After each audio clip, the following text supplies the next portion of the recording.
기업앤 이슈 두 번째 순서입니다. 지난해 SK텔레콤에서 인적 분할한 SK스퀘어 주가 최근 52주 신저가를 기록하는 등 부진한 흐름이 이어지고 있습니다.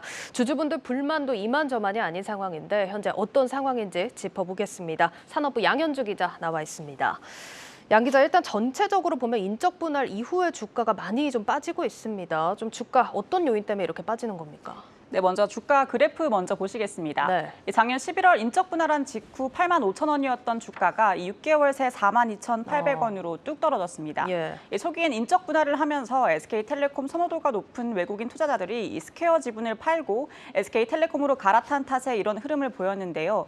최근엔 주가가 급격하게 하락한 건 자회사인 SK슐더스와 원스토어가 연이어 상장을 철회했기 때문입니다. 예. 이 두 회사 모두 수요 예측에서 이 기관 투자자들이 공모가 하단보다 낮은 가격을 써내는 등 기업 가치를 제대로 인정받지 못해 다시 상장에 도전하겠다는 입장입니다. 네, 뭐 한 3주 전이었죠. 양 기자가 또 이번 사안 직접 또 전해주셨었는데 그때도 고평가 논란이 많이 일고 있던 상황이었습니다. 결국은 수요 예측 과정에서 좀 기대감이 꺾인 모습인데 그 실망감, 주가의 여실히 또 반영이 되고 있습니다. 그래도 사실 좀 냉정하게 보자면 이게 실적이 떨어졌다거나 직격탄을 맞은 상황은 아닌 것 같은데 주가가 좀 과도하게 떨어진다 이런 내용도 있습니다. 어떻습니까? SK스퀘어의 특성을 보시면 아실 텐데요. 예. SK스퀘어는 사업형 지주회사가 아니고 투자 전문 회사입니다. 이 때문에 인수합병과 투자, 자회사 IPO 등으로 이 기업 가치를 끌어올려야 하는 거죠. 즉 자회사의 기업 가치가 곧바로 SK스퀘어의 주가와 직결되는 형태인 겁니다. 그런데 원스토어와 SK슐더스가 상장에 실패하면서 이 상장을 통해 마련한 투자금으로 사업을 확대하려던 계획에 차질이 생겼습니다. 여기에 더해 앞선 두 회사 상장 철회로 인해 내년부터 추진 예정이었던 11번가와 콘텐츠 웨이브 등 다른 자회사들의 IPO에도 제동이 걸리면서 SK스퀘어가 제시한 목표 달성이 가능할지에 대한 의문이 주가에 반영된 것으로 보입니다. 당초 SK스퀘어는 2025년까지 순자산 가치를 현재의 3배인 75조 원 규모로 성장시키겠다는 포부를 밝혔습니다. 그러니까 이 75조 원 규모 목표 달성이 가능할지에 의문이 생겼다 이런 내용인데 그러면 아직 2025년까지는 시간이 좀 남았습니다. 제대로 좀 다시 재정비를 해서 다시 좀 상장 절차에 돌입을 한다면 원하는 기업 가치 받을 수 있을까요? 이 문제가 단지 상장이 철회됐다는 것만이 문제가 아니기 때문입니다. 예. 이 공모가 고평가 논란이 꾸준히 있었다는 것도 부담이 될 수 있습니다. SK슐더스가 기대했던 기업 가치는 약 3조 5천억 원으로 이는 보안업계 1위 업체인 S1을 1조 원가량 웃도는 수준입니다.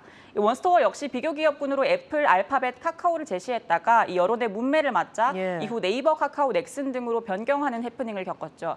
다만 증권가에서는 원스토어의 경우 성장률이 높은 데다 향후 대형 게임사 입점이 가능성이 높아서 공모가 유지될 가능성이 높지만 SK슐더스의 경우 S1이라는 강력한 비교 기업이 있어 기존보다 공모가를 낮추는 게 불가피할 것이라는 분석입니다.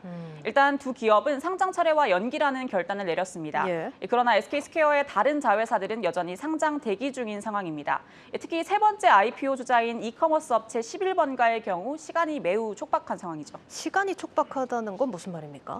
네, 이 세 번째 IPO 주자인 11번가의 경우 지난 2018년 국민연금과 H&Q 코리아 등으로부터 이 투자를 받으면서 5년 내 IPO를 하겠다라는 약속을 했습니다. 이 업계에 따르면 계약서상 5년 이내 요건이지만 이 실제 구두 계약은 이보다 앞선 시점인 거죠. 예. 아무리 늦어도 내년까지 상장이 마무리되어야 하는 상황인데 이 문제는 만일 이를 지키지 못할 경우 11번가는 투자자에게 원금의 이자를 붙여 갚아야 합니다. 따라서 11번가의 IPO는 시간이 정해진 것이고 주가 부양을 목표로 삼는 SK스퀘어 입장에서는 마음이 급할 수밖에 없는 상황이죠. 예, 알겠습니다. 자, 뭐 11번가 그래도 1분기에 적자폭을 많이 줄인 상황이고 일단 IPO 작업을 계속 추진하고 있는 만큼 좀 지켜볼 필요는 있어 보입니다. 야, SK스퀘어 상황이 정말 여러모로 좀 쉽지가 않은 상황인데 회사 측은 어떤 입장입니까? 네, 일단 SK스퀘어 측은 2025년까지 자산 가치 75조 원을 달성한다는 목표치 수정은 없다는 입장입니다. IPO 외에도 투자자와 M&A를 통해 충분히 기업 가치를 높일 수 있다는 건데요. 실제로 SK스퀘어는 출범 반년 만에 국내 4대 가상화폐 거래소 중 하나인 코빗, 게임 개발사 핵인 등의 전략 투자를 진행했습니다. 긍정적인 점은 SK스퀘어의 투자 포트폴리오 연관성이 높다는 점인데요. SK텔레콤의 메타버스인 이프랜드와 핵인의 게임을 연계하고 이 안에 암호화폐 암호화폐를 사용해 이 블록체인 생태계를 구축하겠다는 전략입니다. 여기에 더해 지금과 같은 거시경제 불확실성이 M&A를 진행하려는 입장에서는 좋은 기업을 비교적 싸게 사들일 수 있는 기회가 될 수 있다는 입장입니다. 다만 이 같은 투자와 M&A가 진행되기 위해 IPO를 통한 자금이 마련돼야 하는 만큼 이 속도감 있는 사업 추진이 가능할지는 의문입니다. 예, 잘 들었습니다. 산업부 양현주 기자였습니다.